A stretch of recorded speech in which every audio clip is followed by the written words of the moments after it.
Hey everyone, welcome back to this edition of the Gaming Tailgate podcast. I am CDJ, joined by Tommy. Tommy, how are you?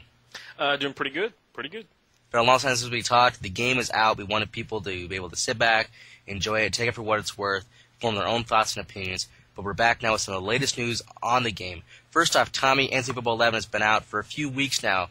In a nutshell, what are your thoughts on the game and the new features overall? Enjoyable. I mean, just one word.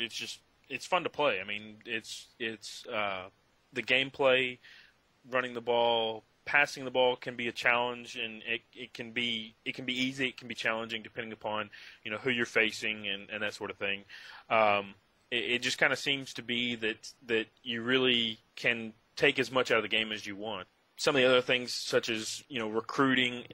I'm finding it much more difficult. I'm using Wisconsin in an online dynasty, and we're in week 9, and so far I've only signed 2 recruits, one a 4-star and one a 3-star. So, I mean, it's definitely a lot of good things that basically just it makes it more challenging, but also at the same time it makes it fun and not a major headache or anything. Over the past 10 days, we've had 2 pieces of information from the NCAA Football 11 team. The first was a blog from executive producer Roy Harvey entitled Thank You, where he wants to thank the community for all of their feedback, for playing the game, for being fans of the game. And he disclosed a feature that we kind of knew about before release, but not really detailed, and that's live tuning packages.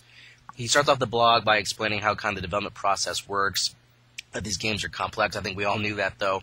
But then goes on to talk about live tuning packages, where they can go in a relatively short amount of time. There are some things that they can tune. Now, they can't change, fix, alter everything in the game, but these packages allow them to alter some game aspects in a relatively quick manner.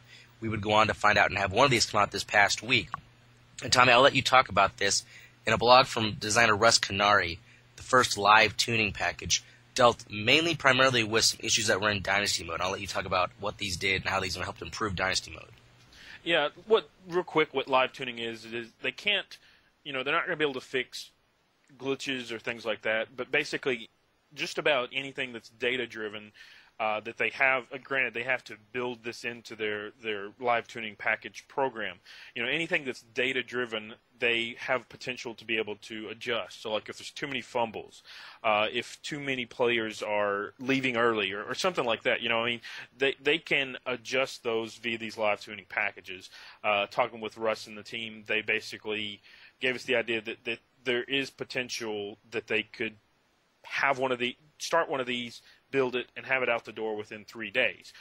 But anything they do, they're going to make sure that they test it in-house, make sure that it all works correctly before they send it out the door. So, but getting back, the first package that we get from the team, a lot of it, like you mentioned, is dynasty adjustments. So big elite schools, 6-star programs will be signing these 5-star prospects earlier in the season. So instead of waiting until week 10, you might see them signing in week 3 or 4, as well as some adjustments to how the computer handles if a player is soft committed to another school, they'll kind of start to back off.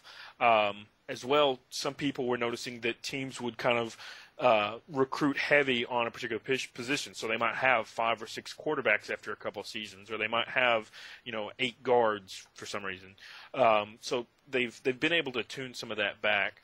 Probably one of the bigger things as far as Dynasty goes is that they tuned progression, particularly for the low and mid-tier teams. So now instead of having pretty much all teams before this live tuning package, pretty much all teams were dropping lower in ratings.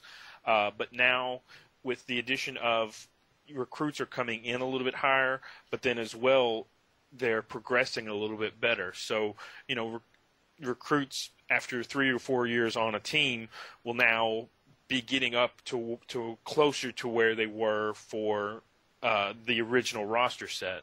One thing, Chris, that you pointed out is that, in Russ's charts, it looks as though most teams either degraded or didn't improve very much.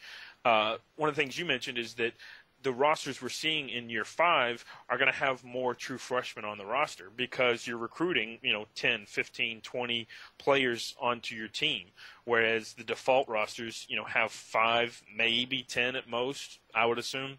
Mm-hmm. So, I mean, these year 5 rosters are going to be, more evenly spread out from senior to freshman. So your seniors are still going to match your original roster base, but you're going to have more freshmen that are going to kind of bring the entire team's overall down a little bit. After we received the live tuning patch earlier in the week, I don't want to go in there.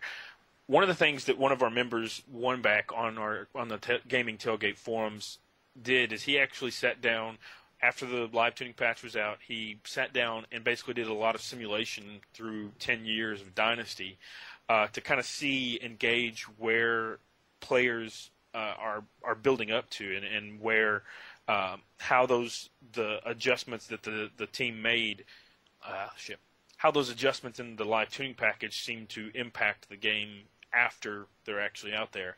And one of the things that actually seems to be is, number one, the players do seem to be progress considerably better between that and coming in higher rated. It seems to kind of address most of those issues.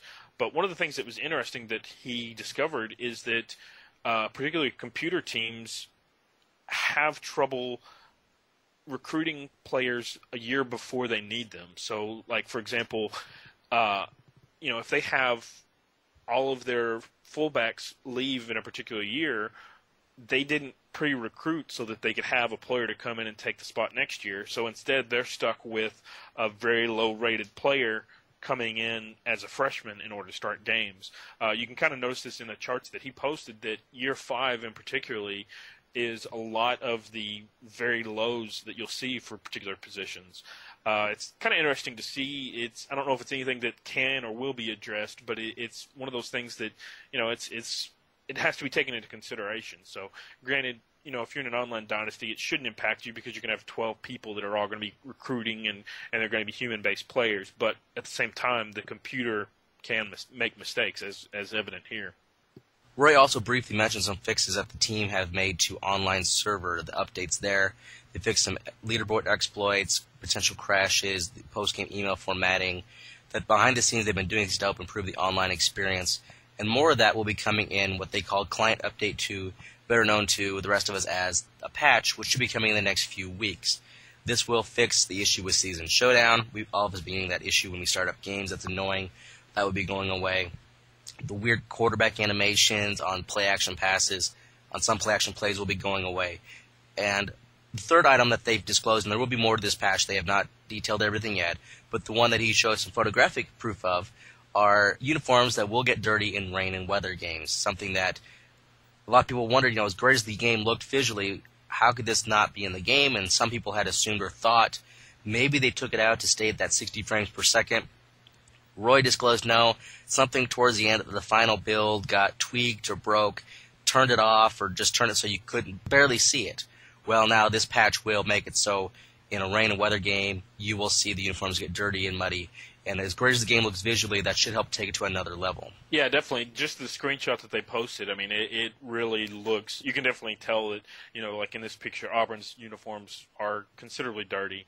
It definitely adds another level to how we'll see it, especially, like you said, in rain games. So looking forward to that. We don't know everything that's in this patch that's coming, but Tommy, let's just speculate and just go on our own here. What kind of things would you like to see in this patch coming up, gameplay related? Probably some of the bigger things that I'd like to see mostly are related to the defensive coverage in passing plays. Particularly, for one, man coverage just seems to be too good. The defensive backs seem to be almost psychic to the receivers' routes. This is especially prevalent in the higher rated teams. If you're playing really low rated teams, it's not as bad. But basically, the cornerback will be running the receiver's route without the receiver giving any indication of it. Also, zones kind of don't seem to work. Certainly don't work as well as man, and don't seem to work as well as they should. Just seems as though players kind of get lost. Partly maybe due to locomotion, just a matter of a defender kind of gets stone feet and he gets stuck into a position. He can't react as quickly to a pass that's in his zone as he could last year. I don't know if that's part of it or not. And one thing that I haven't really heard people discuss, and kind of is one of my chief complaints, is that players getting in the way of other players, particularly two big instances you see it are crossing routes in the middle. So like if you have two receivers coming across the middle, one of their defenders a lot of times will get stuck on either the other receiver, the other defender, something like that, and so the receiver becomes wide open because that defender is basically stuck on another player.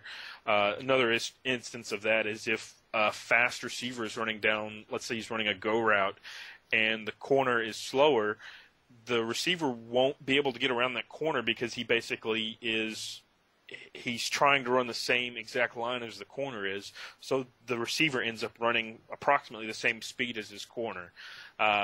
Again, we have no idea what they're going to fix. Those are just some of the things that we've noticed that we wanted to mention. So hopefully it's one of those things that they get to address, but at the same time, I'm still enjoying the game, so it's not like that's going to make or break the rest of the game for me.